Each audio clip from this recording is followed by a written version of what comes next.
एक शांत संध्या में मगध के राजमहल के प्रांगण में महाराज चंद्रगुप्त अपने गुरु आचार्य चाणक्य के पास पहुंचे। उनके मुख पर एक गहरी जिज्ञासा झलक रही थी।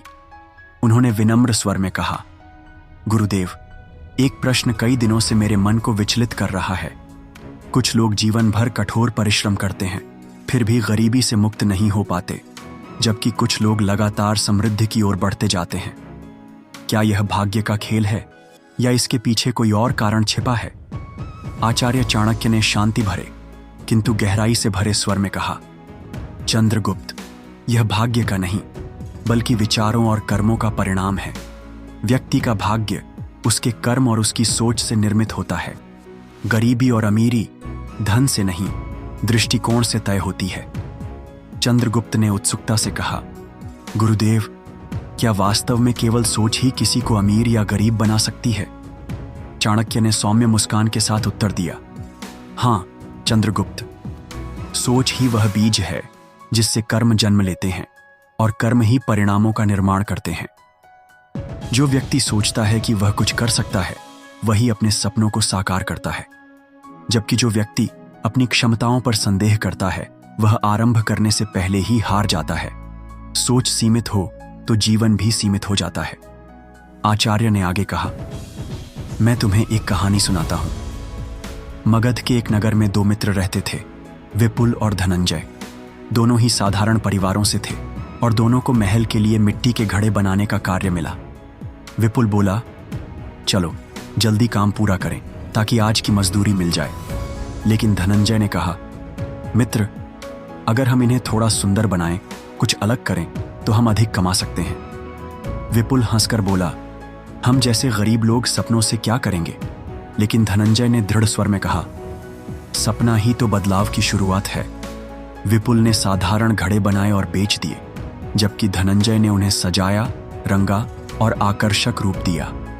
धीरे धीरे उसके घड़े नगर में प्रसिद्ध हो गए।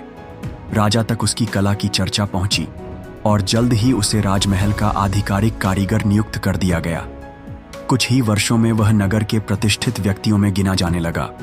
आचार्य ने कहा, देखो चंद्रगुप्त, दोनों के पास समान अवसर था। फर्क केवल दृष्टिकोण का था। निर्धन व्यक्ति अवसर की प्रतीक्षा करता है, जबकि बुद्धिमान व्यक्ति अवसर का निर्माण करता है। यही पहला रहस्य है समृद्धि का। चंद्रगुप्त गहराई से सुन रहे थे।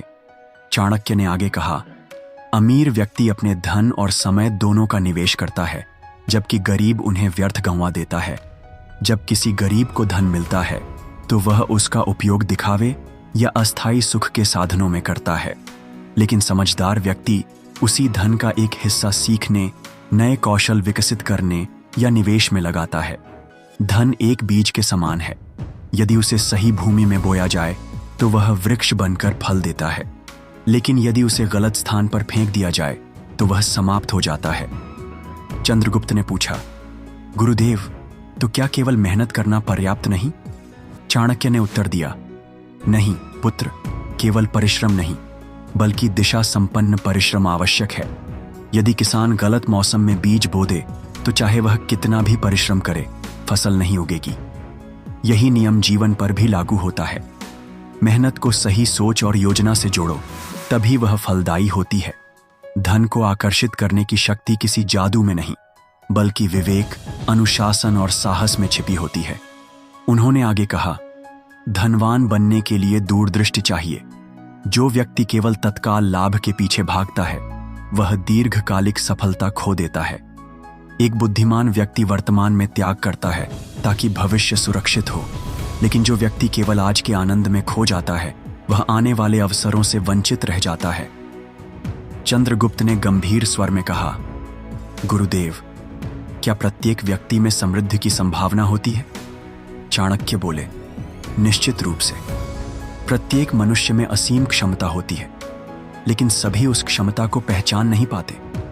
निर्धन व्यक्ति अपनी असफलताओं का कारण भाग्य को मानता है, जबकि विवेकी व्यक्ति उन्हें सीखने का अवसर मानता है। गलती करना बुरा नहीं है, उनसे न सीखना मूर्खता है। हर असफलता एक सबक है जो तुम्हें अगले अवसर के लिए तैयार करती है।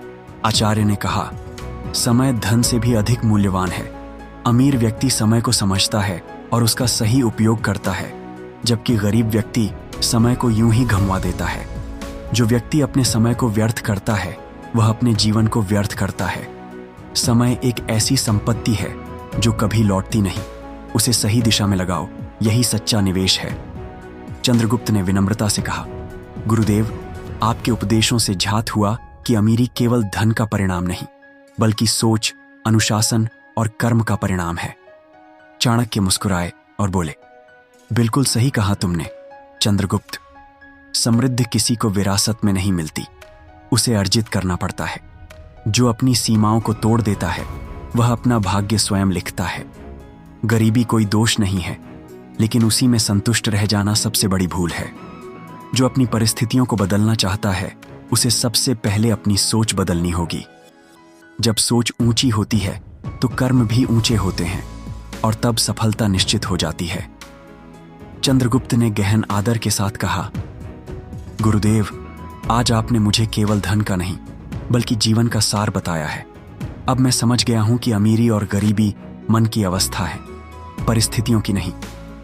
चाणक्य ने प्रेमपूर्वक कहा, यही सत्य है चंद्रगुप्त। जिस दिन मनुष्य अपनी सोच को विस्तृत कर लेता है उसी दिन उसकी सीमाएं समाप्त हो जाती है। धन उसी की ओर खींचता है जो उसकी योग्यता को समझता है। याद रखो, धन प्राप्त करने से पहले स्वयं को उसके योग्य बनाओ। बुद्धि, समय और कर्म, यही सच्ची पूंजी है। उस क्षण वहां गहरा मौन छा गया। चंद्रगुप्त के मन में एक नई प्रेरणा जाग उठी।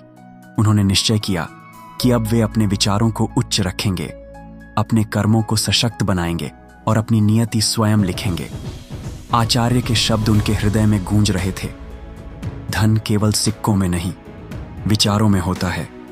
जो अपनी सोच को समृद्ध बना लेता है वही वास्तव में सच्चा धनवान होता है।